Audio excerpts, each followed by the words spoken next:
Pasando al tema que nos ocupa en esta tarde, quisiera decir que es necesario considerar un marco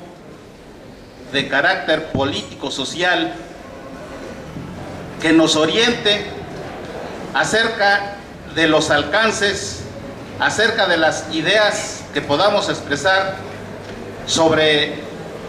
un ordenamiento tan fundamental como lo es la ley de amparo.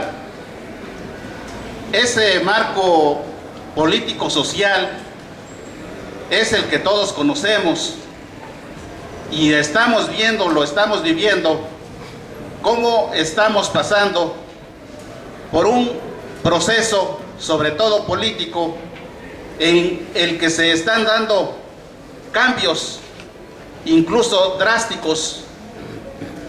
contra viento y marea, entendiendo por ese viento y marea la voluntad general de la población mexicana, de la nación mexicana. Un ejemplo fácil de percibir es la nueva legislación que seguramente se va a implantar sobre cambios en las disposiciones que regulan el trabajo, el Código Laboral. Esto va a incidir de una manera directa y ya muy pronto en relación con las disposiciones de la ley de amparo, y va a llegar a afectar una gran cantidad de relaciones jurídicas que vienen normándose conforme a un código ya establecido desde hace muchos años, pero que creo yo que con esta nueva legislación no se va a superar el espíritu proteccionista,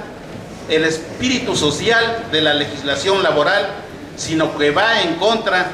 de las manecillas del reloj de la historia. Lamentablemente hay que decirlo. Esta nueva disposición, esta nueva normativa de la ley de amparo, desde luego viene a complementar las disposiciones que se introdujeron en la Constitución el año pasado en materia de derechos humanos. Como sabemos, a la Constitución se integraron los contenidos sobre derechos humanos en los tratados internacionales, y esto, a mi juicio, significa también un importante cambio en todo lo concerniente a la justicia constitucional, porque incorporados los derechos humanos ya nuevamente a un código como es el Código Político Mexicano, digo nuevamente porque esos tratados ya están reconocidos precisamente en esos tratados internacionales, los cuales forman parte del orden jurídico mexicano al más alto nivel, conforme al artículo 133 de la Constitución. Y entonces, aquí es donde se advierte cómo la aplicación de esta nueva normatividad en la Constitución y en la ley de amparo tiene implicaciones, desde luego, de carácter formal, de carácter procesal, del carácter propio, sustantivo de las garantías y de los derechos humanos y constitucionales. Refiriéndome a la aplicación de estas nuevas normas por quienes tienen la encomienda de hacerlo, como son los jueces en todos sus niveles, como son toda clase de autoridades del Estado en todos los niveles de gobierno, porque esto es lo que contiene el texto del nuevo artículo 1 constitucional, que obliga a todas las autoridades del Estado, sin excepción, a promover, a proteger, a fomentar, a dar cumplido respeto a las normas que protegen los derechos humanos y las garantías constitucionales. Tiene por eso mucha importancia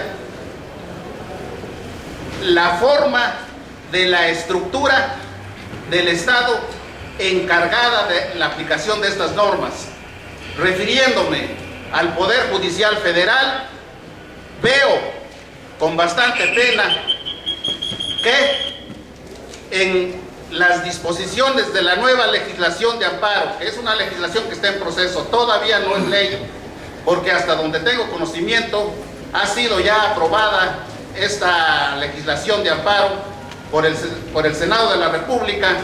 y falta que sea discutida en la otra Cámara Federal,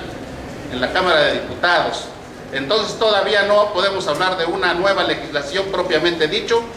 y no sabemos qué vaya a pasar. La ley de amparo es una cuestión, es una materia sumamente delicada. Es una materia que se debe de estudiar de una manera muy concienzuda, en donde deben intervenir muchos sectores, si no es que todos los que configuran la nación mexicana. En primer lugar, para mí ocupan un deber de intervenir en la discusión y en la conformación de esta ley, de esta probable ley, las universidades públicas en todos sus ámbitos y particularmente las facultades de Derecho, porque ustedes abogados, ustedes estudiantes, todos los que intervienen aquí están por el interés que despierta esta nueva normatividad de carácter constitucional. Y entonces nosotros vemos cómo en las nuevas disposiciones, en el proyecto de nuevas disposiciones, se establece una discriminación absurda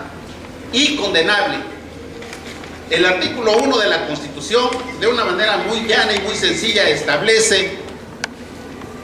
que el disfrute de los derechos humanos y de las garantías constitucionales es en favor de todos los habitantes de México, sin excepción. Establece este mismo precepto una normatividad en donde protege a todos los habitantes del país y no solamente a los ciudadanos, a todos los protege del respeto, de la promoción, del cuidado que debe tener el Estado y toda clase de autoridades por hacer efectivas estas garantías. Y nosotros vemos en el proyecto que se coarta, se prohíbe a los servidores públicos, ciudadanos mexicanos o no mexicanos, se les coarta el derecho de promover el juicio de amparo, que ya sabemos nosotros, de acuerdo con las leyes secundarias y con la misma Constitución, pues las autoridades pueden ser muchas, principalmente las del mismo Poder Judicial Federal. Y entonces vemos que tiene mucha importancia que el personal profesional que tiene la carga de aplicar las nuevas disposiciones también disfrute de un estatuto del cual también disfruta la generalidad o la totalidad de los mexicanos. No podemos nosotros dividir el país en mexicanos de primera y mexicanos quizá ni siquiera de segunda, sino de cuarta categoría, porque si se les prohíbe el disfrute, ejercitar sus derechos ante cualquier clase de autoridades, a los señores magistrados, a los señores jueces, a los señores secretarios, que son precisamente los que están encargados de la casa que debe administrar justicia, estamos mal, estamos caminando mal, estamos caminando en el sentido retrógrada que marca el reloj de la historia.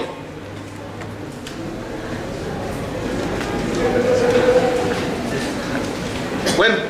mi tiempo se ha terminado. Nada más para rematar,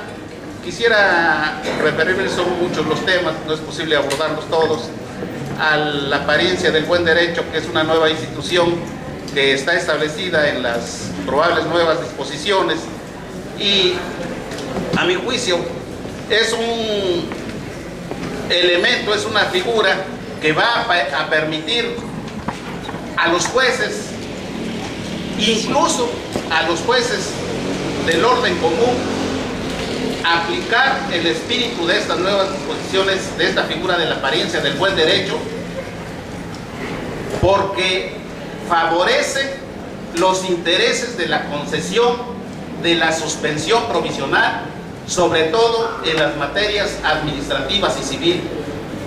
Es lo que yo les puedo decir. Buenas tardes, gracias. Bueno, en relación con